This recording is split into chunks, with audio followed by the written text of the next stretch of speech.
If you didn't see part 1, I would advise doing so. But let's get started about the campaign.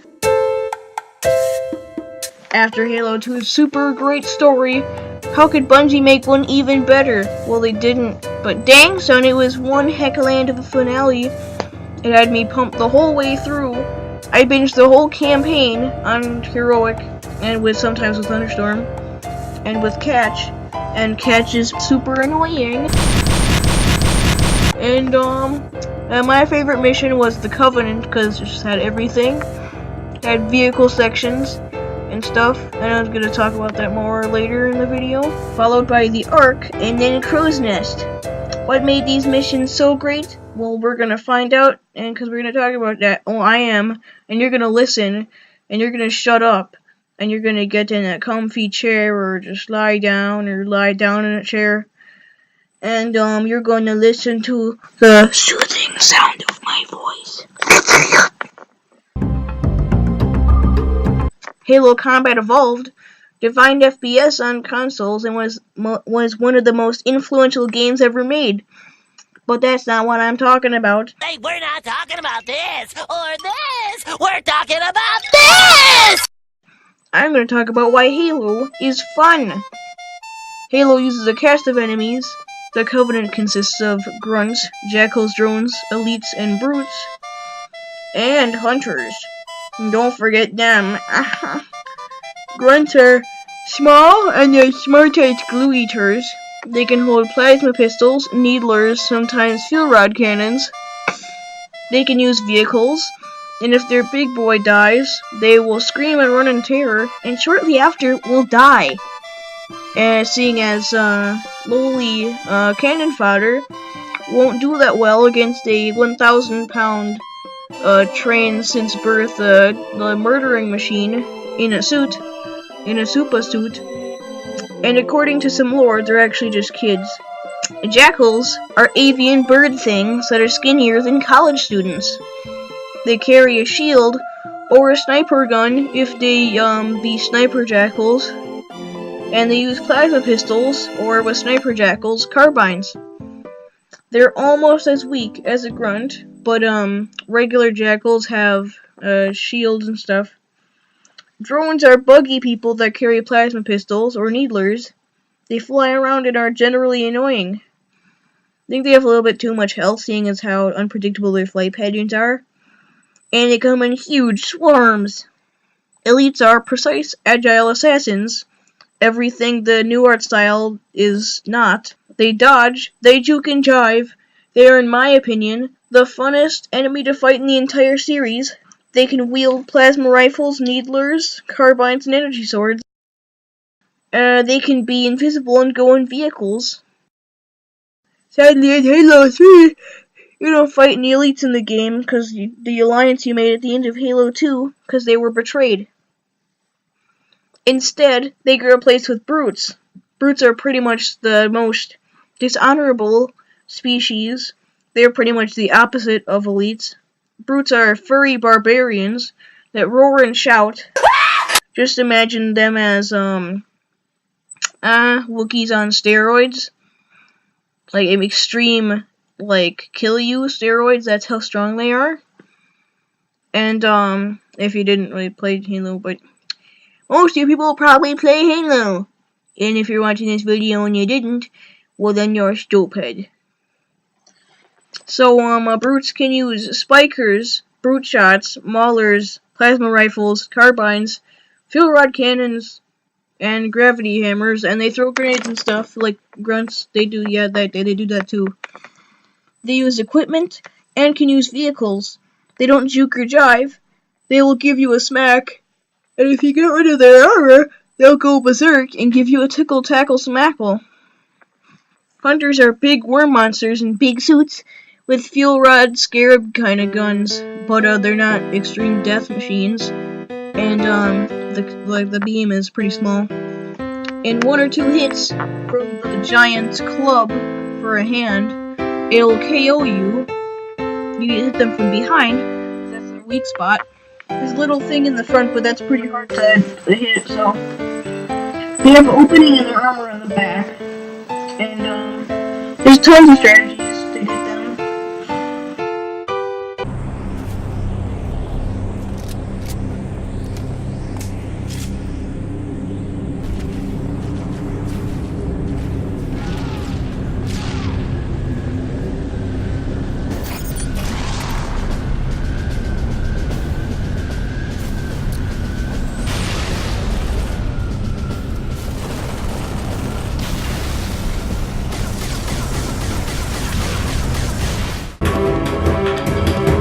The Flood, a nasty space parasite with the sole purpose of infecting pretty much everything, like galaxy-wide unification.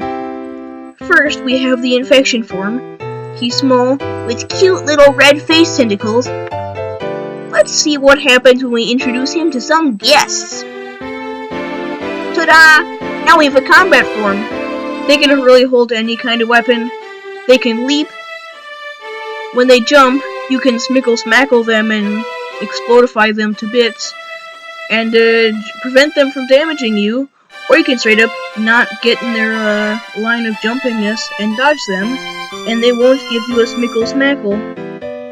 Combat forms can be human, brutes, or elites, and infection forms can infect all of those.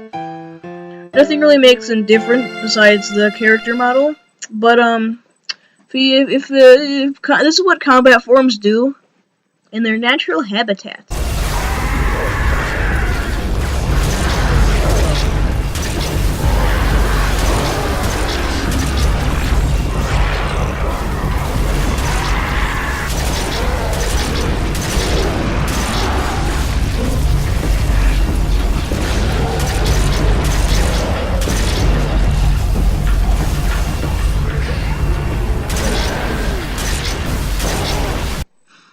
Then we move to the carrier forms. They move as fast as a car with no wheels. They flail their arms. If they get close to you, train go boom, but within tons of infection forms, hence the name carrier. If you shoot them, train go boom. If you hug them, train goes boom anyways. If you look at them, in real life you'd probably vomit, but Halo 3 graphics not too realistic. Then we got the pure forms. They are the new things in Halo 3, and they haven't been any other game since. Maybe they're in Halo Wars 2, but I don't know because I don't have the game. But there's Awaken the Nightmare. So pure forms are forms that don't require an infected host. They are purely biomass, hence the name pure forms. The pure forms consist of 3 forms: tank, stalker, and ranged. Stalker does pretty much nothing besides look at you ugly, because it is ugly. It's kind of like gross because it reminds me of a spider because its legs and stuff and the noises it makes. But spiders don't go, so they're more like the walking sounds. A tank is like a hunter, but it's not as strong. Doesn't really have a weak spot. But pretty much any power weapon, like maybe shotgun, you could use grenades, you could use energy sword, it's an insta-kill. Gravity hammer's an insta-kill. Your mom's an insta-kill. It's extremely slow, it's slower than the hunter. It can block with its arms. So, the ranged form is just annoying. Shoots stuff from very far away. And it's kind of annoying because of all the flood attacking you from the ground. Besides the ranged form, which is hiding up on the ceiling, shooting me. And, yeah, like most of the guns that are good against the flood are like short range, like the shotgun. And, the energy sword kind of, but that's good for everything. And that's not long range, because you don't have super lunge. And it's just kind of annoying to get shot from 5 miles away. But they're not too far away, and most of the time you can smack them, and those are pretty much guaranteed insta-kills. And the best thing yet, pure forms can switch between forms, like during the battle.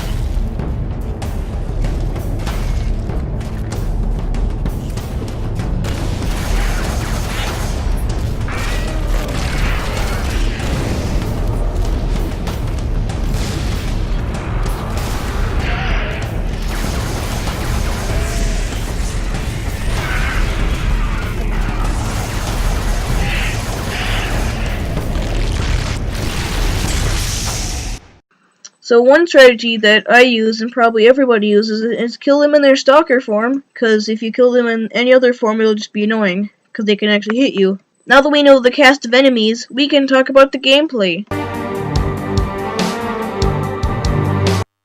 Halo 3 added tons of new stuff, like the Spiker, Mauler, and Gravity Hammer, and Flamethrower, and you can say in the comments if I missed one. And then they kind of brought back the assault rifle, and they brought back the Magnum to its original kind of thing, but nerfed it a little bit, and they nerfed the assault rifle with like 32 ammo in the clippy clip. New vehiculars. New grenades, like the Spike Brute thing, and the Fire Grenade thing. New vehiculars, like the Choppers, the Prowlers, the Hornets, and the Mongooses. And equipment. I talked all about equipment in my last video. You can check it out. And I wish I saw more of equipment. It was one of my favorite features. And in the, yeah. The enemies all have strengths and weaknesses. They all have predictable AI. All of their actions have audio or visual cues.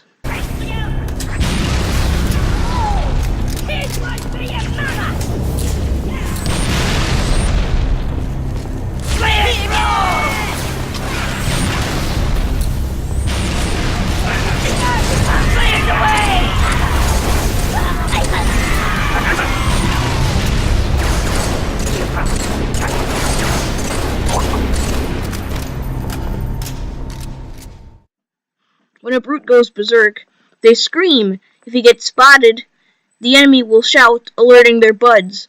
When a brute goes smickle-smackle, you can avoid it. Practically every Covenant weapon shoots projectiles, so you can dodge those too. Everything is telegraphed to you. The game is pretty fair. You can react to everything. And the weapons, almost all of the weapons are viable and can be used in different ways. The battle rifle can be used long range because of its scope. Alternatively, you could not use the scope and use it at closer range or medium range. And you can use weapon combos like the plasma pistol in BR, brute shot in BR. You can replace the BR with the Magnum or the carbine, and those are just some examples. And since you can only hold 2 weapons, you have to select weapons carefully. Having an energy sword and a gravity hammer is a pretty bad idea, because you have no actual gun to shoot the enemies that are farther away. If you walk to them, lets them get shots on you. Imagine a jackal sniper, and then you're just walking to them, and you get shot in the face, and you go, "Ah! This game sucks!" That's your fault. And you know what they say, don't die. And you have to choose your weapons carefully. The Sandbox. Halo 3 is probably the best sandbox in the series. And what I mean by sandbox is unscripted events. A scripted event would be the floor exploding or a big enemy would spawn in. All of the enemies are AI. They make their own decisions in a sense. It's always, like, looking for you and the best way to kill you. The Scarab boss fights aren't all scripted events besides the actual Scarab spawning in. But the Scarab itself is an AI, and it will shoot at you. And, yeah, it walks towards you, and will probably step on you. Of a thing. There's a giant, Scarab cannon thing, and, the thing at the top which shoots, little fuel rod cannon things.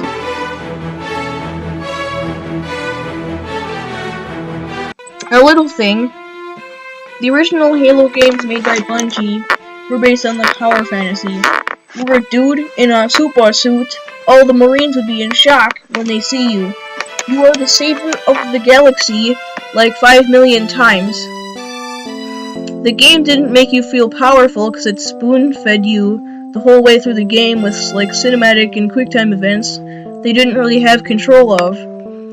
It made you feel powerful because the game was fair and challenging. When you beat a part you were struggling with, you get extreme dopamine, like, rush, because you're like, yeah! I did it! The main focus of the game isn't get behind cover and shoot people. It's how you use the sandbox and the toys scattered around the map to your advantage. The game is so replayable, because almost every encounter can be dealt with in a different way, and the difficulty in the skulls. There's so many variations and stuff. That's what the game is about. When I watch gameplay of Halo 5, it's a lot of quick time events that really don't involve that much skill, and kind of just slow down the gameplay in its tracks, like a roadblock or something. And I don't see people really using weapon combos, because the weapons run out of ammo kind of pretty fast-ish. I mean, I don't have the game, but Halo 4, they just you're out of ammo. So I don't know about Halo 5. I don't really watch that much gameplay of it because it just seems kind of boring. I don't really see people using weapon combos and different playstyles and vehicles. I see people hiding behind cover with precision weapons, and all the enemies have homing weapons, so there's really no point in dodging, since you fight the Prometheans a little just bit too much. And since there's too many enemies on the screen, you can't prioritize targets like in Bungie games. So imagine there's just like a bunch of grunts and jackals, and there's like maybe 2 elites. You could kill all the grunts and jackals and make the elites more exposed, or you could kill the elites so that dealing with the grunts are easier, and those are both viable strategies. And 343, it seems 343 forgot what made the Halo games special. I hope they really redeem themselves in Halo Infinite, seeing as they probably have more complaints than, I don't know, a person who gets complaints, I don't know. Now let's get on with the rest of the review. I didn't want to spend too much time with the gameplay. Let's talk about the story. Starts from a faraway space into an African jungle. Just watch.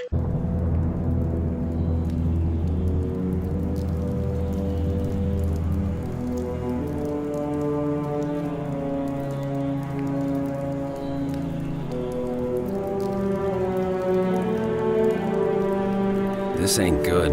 Damn. How far did he fall? Oh. 2 kilometers, easy. Stay sharp. Make it quick. Sorry, sir. Your armor's still in partial lockdown.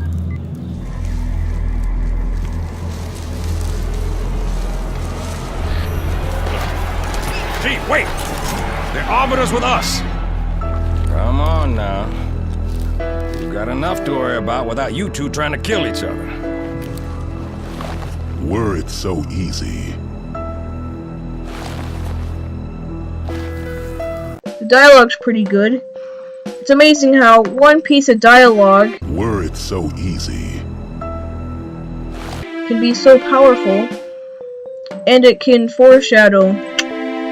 Then you go to the bunker after just getting a little warm-up mission thing. If we neutralize one of the batteries, punch a hole in Truth's defenses. I'll initiate a low-level strike. Hit him right where it hurts. I only have a handful of ships, Master Chief. It's a big risk, but I'm confident. Hell, not again. Emergency generators, now! Wow! Failed. They're down and charging. As soon as they're up, re-establish contact with Lord Hood. Let him know. All of you vermin, cowering the dirt in the dirt. I think the scene has pretty good pacing. I don't like how Truth's entire personality changed from Halo 2, Halo 3. Halo 2, he was deceptive and manipulative. He just lied to his entire thing when he said Mercy was still alive. And, he just let Mercy in, he just let him die. Cause, yeah, he's like that. He just backstabbed his, dude. And Mercy was old. So, first of all, he betrayed him, and he was an old person. So, Halo 3, he's just like an insane dude. And, yeah, the entire Covenant religion was a lie. And either he's literally insane, or he's just trying really hard to, just make it seem like it. The religion's real. But, the elites were betrayed, and then they found out that the religion was a lie. And they replaced the elites with the brutes, because they almost found out the truth.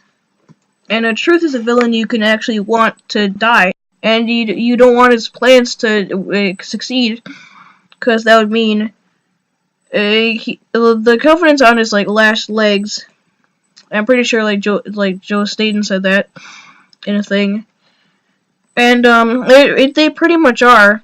And I'm guessing he might have resorted to the Ark, just so they'd survive. Without it. If the staff meeting just ended, no one outside is gonna know the freaking password. Now open up.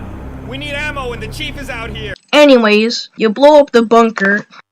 So y'all get Tavoy, and then you explode a scarab. Get away! It's gonna blow!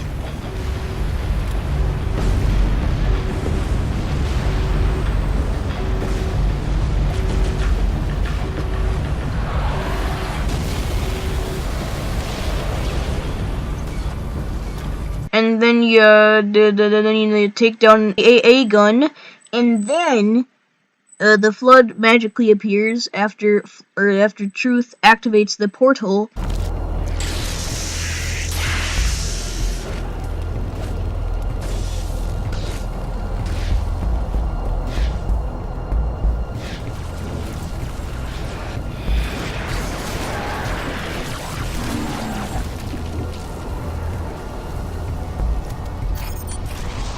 I shall remain here, and will let nothing pass.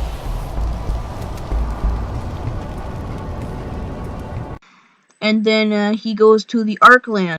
So then Shipmaster's arguing with Lord Hood. The tension builds up a little bit as Hood and Shipmaster argue.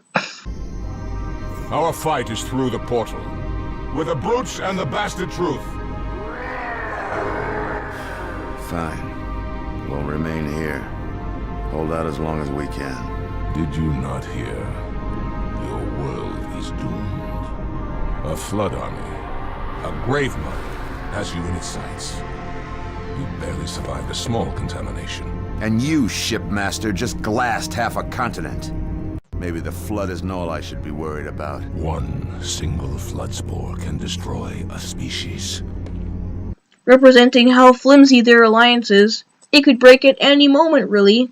I liked how the elites respond. Our fight is through the portal, with the brutes and the bastard Truth. Just rawr. So then you go to the Ark.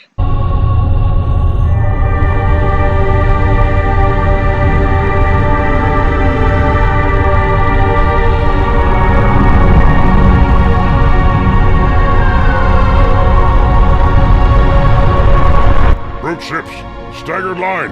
Shipmaster, they outnumber us 3-1. Then it is an even fight. All cruisers fire at will. Burn their mongrel hides.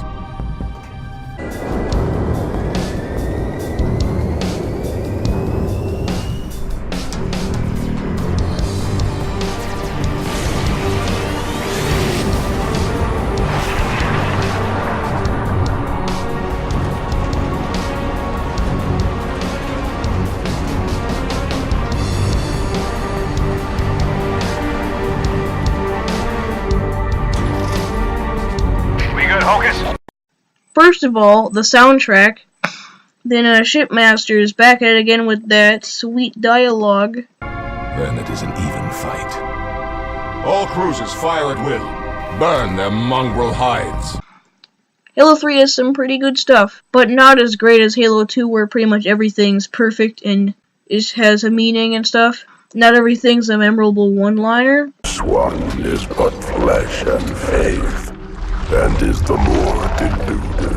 I mean, it's not bad. You can see how devoted the elites are. The last game, it was just you. Now you got the elites and Arby to back you up. So then you go to the Ark to find the cartographer. What is it? Phantom! Spark, move. We must get past that barrier, or the method will destroy it all. And then I was getting footage, so and this happened. Chief, you got a whole mess of hostile air inbound. Get back inside while we take them out. Follow the Oracle squad. I will help your sergeant clear the sky. Sir, Pelican's gonna land one level. So now we go to the Citadel, or aka the control room.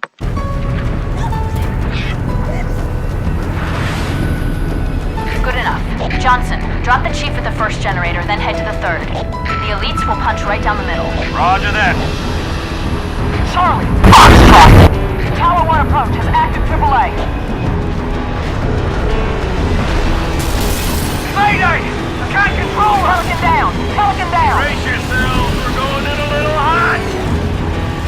This is my favorite mission in Halo 3 because the level design, the encounters, the aesthetic, the vehicle sections. You fight 2 scarabs, you team up with the Flood, but only for like 2 minutes.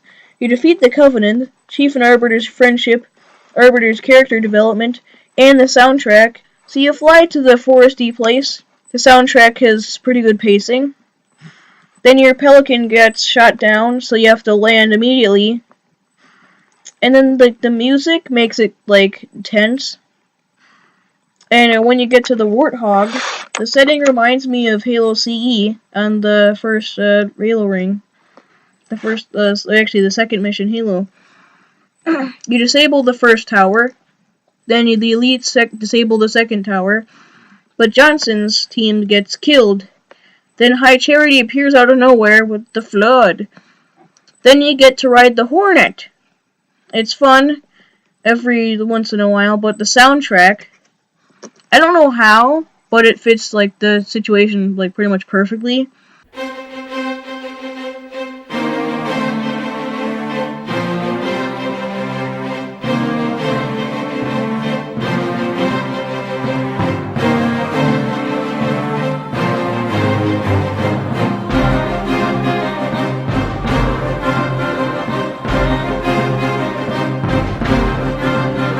I think because it has a ton of instruments and is on a large scale, much like the dogfight is pretty large scale.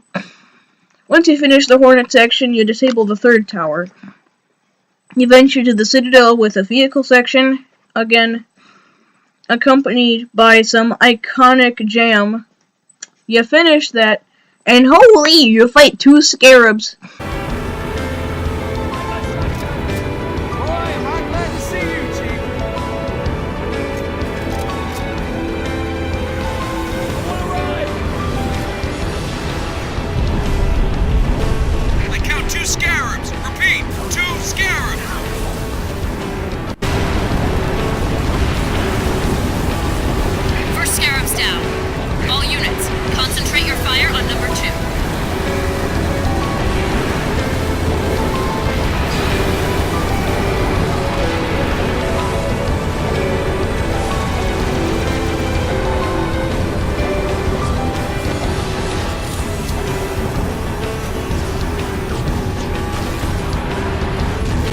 And a Hornet, now, that's fun.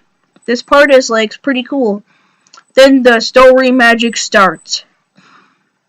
It's revealed that Johnson gets captured by Truth because you need a Reclaimer to activate the Halo rings. Miranda smashes through the window trying to save Johnson.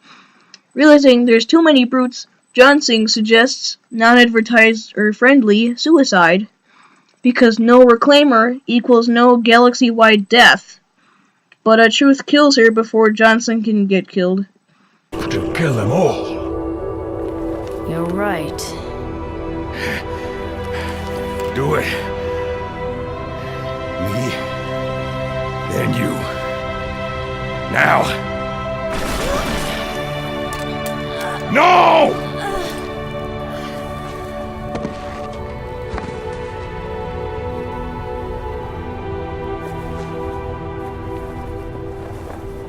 Your forefathers' wives?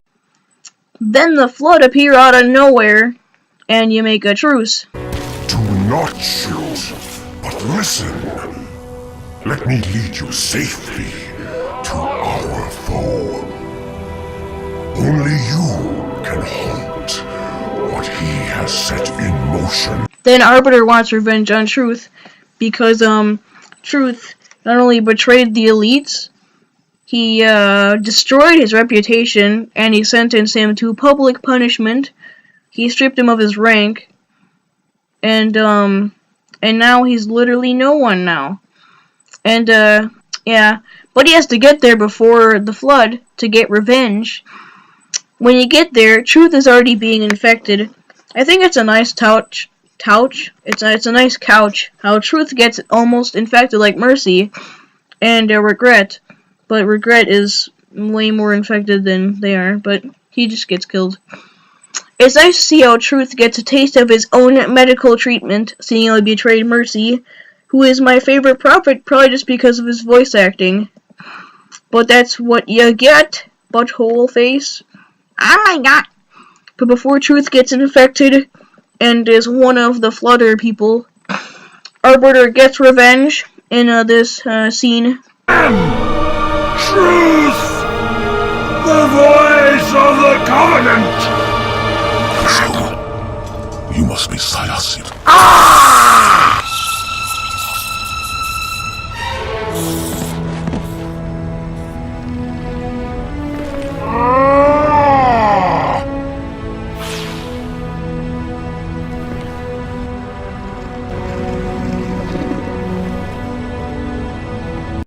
After defeating the Covenant and the guy who destroyed his reputation and betrayed his species, they step back and screams. Yeah, they do that. Chief stands there like, dang man. Guess what? The Flood betrays you.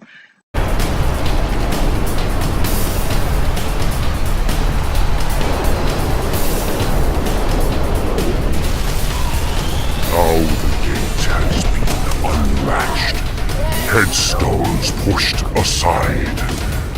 Corpses shift and offer room. A fate you must abide. Betrayed one villain for another. You could see that coming from a mile away. Johnson escapes, but you and Arby go to the fighter fire pole of science, and then you discover that another Installation 04 was being built this whole time, like right as you destroyed it. Since the Ark is so far away from, the galaxy, because it's not in it, you could light the ring and kill the Flood on the Ark, but in turn, since it's not finished, you would destroy the Ark too, because the ring isn't finished. It's not done building. So you do that, you pick up Cortana in Cortana, then you go to Installation 04 Part 2, and then, you go to the OG control room, and there's a couple Easter eggs tying into CE, but then, this happens.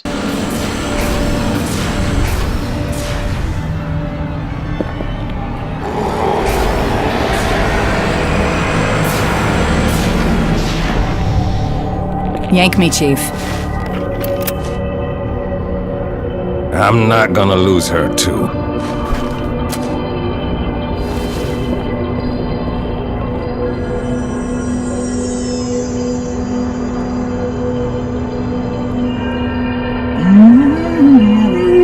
Oh, hello. Wonderful news. The installation is almost complete. Terrific. Yes, isn't it? I have begun my simulations. No promises, but initial results indicate this facility should be ready to fire in just a few more days. We don't have a few more days. But a premature firing will destroy the Ark. Deal with it. Will destroy this installation. Unacceptable! Absolutely unacceptable! Protocol dictates action! I see now that helping you was wrong!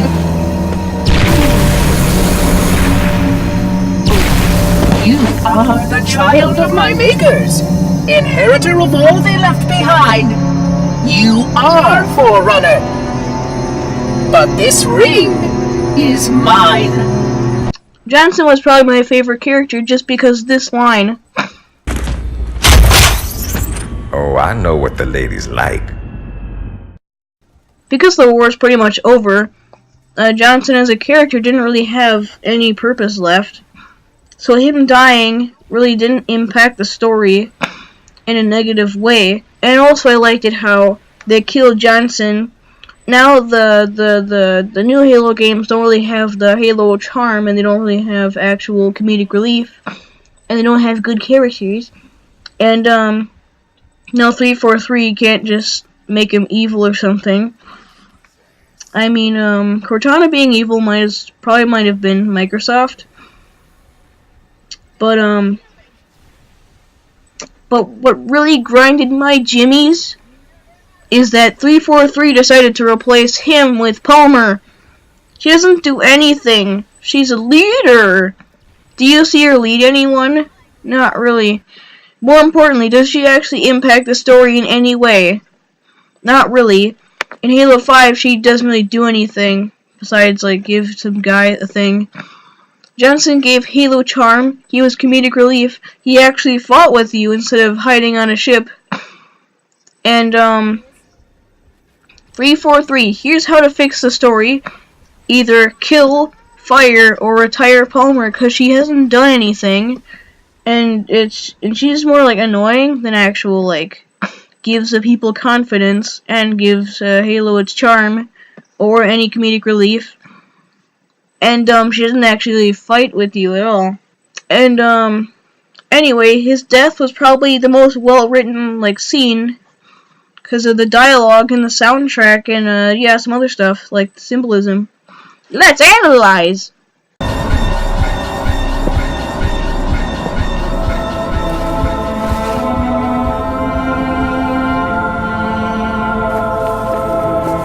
I'm getting you out of here. No, you're not. Don't let her go. Don't ever let her go. Send me out with a bang.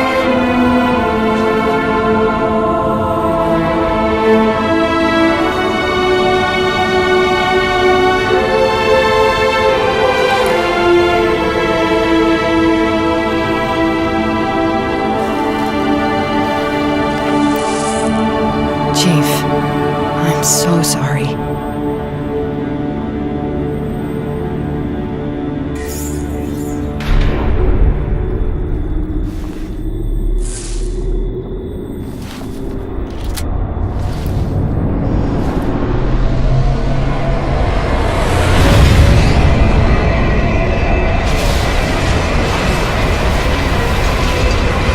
So Chief kneels over to Johnson, and Chief says, I'm getting you out of here. Then Johnson says, No, you're not. All while the music is building up. The camera switches to Chief as he lifts up his head in shock, representing some shock that the player might have. Don't let her go. Don't ever let her go. The camera zooms in on Chief as he nods a little bit, which practically says, I promise. Send me out with a bang.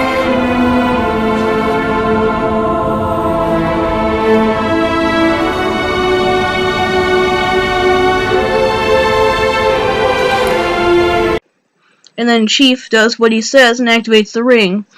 He sprints like a madman, getting Cortana to safety. What I like about this scene is how short it is. In Halo 4, Chief's relationship with Cortana was pretty forced, kind of. And just, like, slapped it in your face. Oh my god, Chief and Cortana are in a relationship! And then she dies. This scene is saying, if you die, you break Johnson's promise. And Cortana kind of helped humanity win the war. If Chief just got shot in the face during Combat Evolved, they probably would not have won. And that sums up that scene. Now you have to escape Installation 04B as it's exploding, with a throwback to CE's ending, the Warthog run. 70%.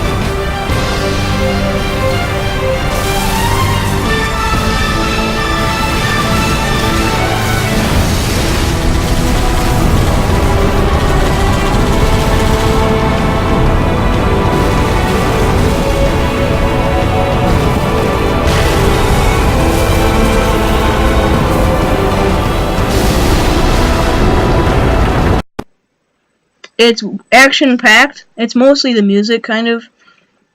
It's tense. There's explosions everywhere. Take one wrong turn, and you're dead. But the ending, though, Chief and Arby slam into the hangar. Everything's flying and falling, and the ship that just gets crooked for I don't know why. Arbiter gets chased by the tank as it slams into some boxes. Then Chief and Arbiter lock eyes. All it takes for them to say goodbye is a nod. And all it takes for 343 to force a relationship is just imported into every scene ever.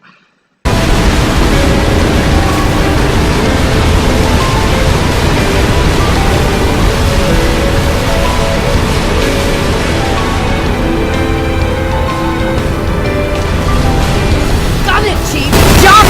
Jump! Right into the hangar!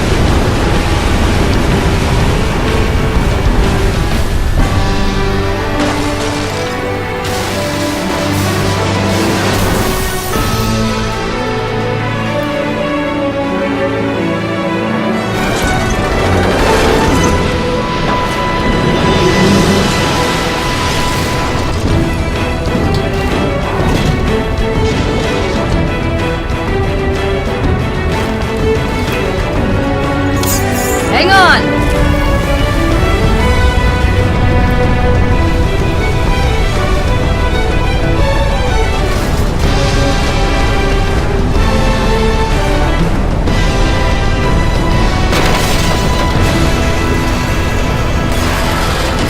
Chief!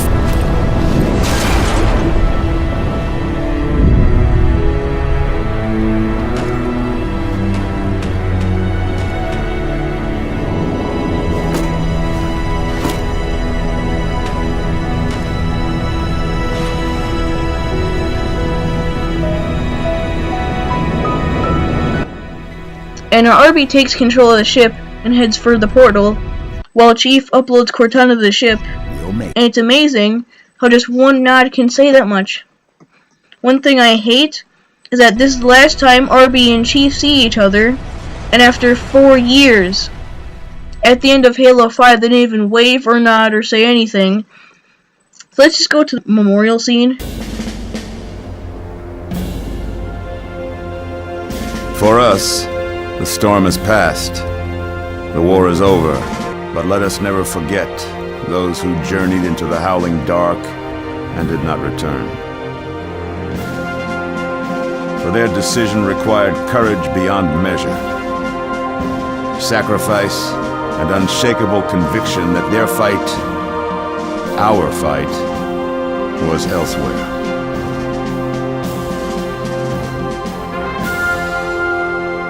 As we start to rebuild, this hillside will remain barren, a memorial to heroes fallen. They ennobled all of us, and they shall not be forgotten.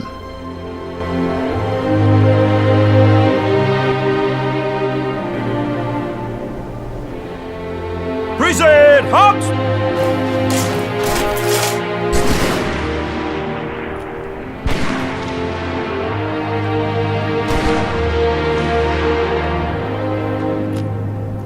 I remember how this war started, what your kind did to mine. I can't forgive you, but you have my thanks for standing by him to the end. Hard to believe he's dead. Were it so easy.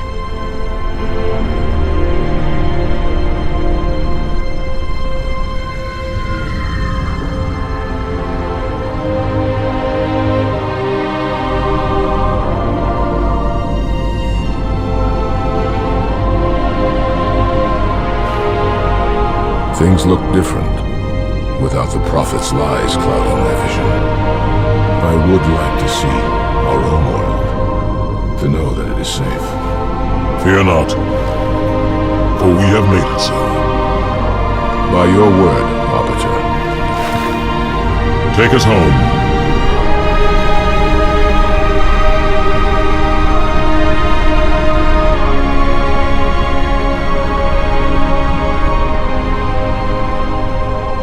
So, Lord Hood is a very high-ranking dude, and he's a large in charge boy. His role as a leader is reinforced how he delivers the speech. followed by the gun salute, which is pretty militaristic. This is something the military would probably do after a giant war is done. They would probably make a memorial. Because like all the other things. And then we have this. Chief? Can you hear me? I thought I'd lost you too.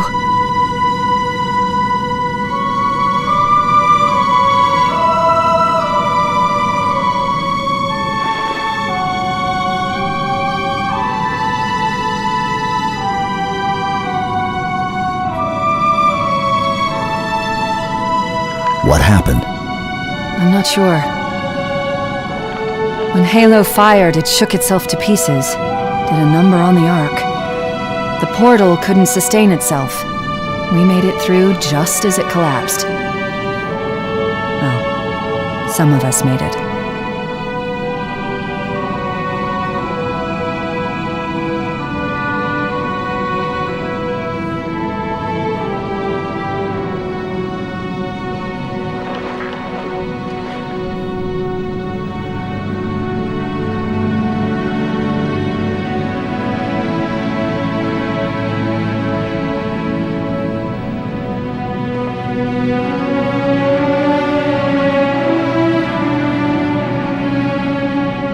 You did it. Truth and the Covenant, the Flood, it's finished.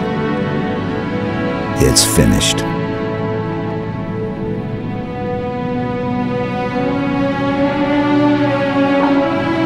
I'll drop a beacon, but it'll be a while before anyone finds us. Years, even. I'll miss you. Wake me when you need me.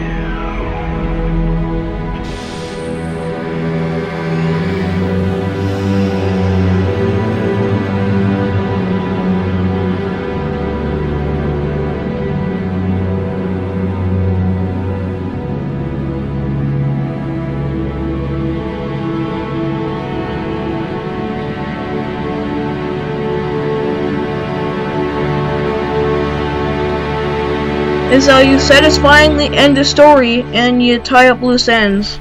You end where you started, in cryosleep, waiting for when the world needs you most. And anyways, it's pretty much finished. And it's probably one of the best endings ever. The Covenant and Flood and some of the characters, it also references the end of CE. Just for kind of some nostalgia, but not probably not too much. But yeah, they probably had an homage to it, cause I mean it's kind of familiar to CE, but it's not just like profit off of nostalgia like Treyarch. So anyways, the last part is the soundtrack, and just listen to it.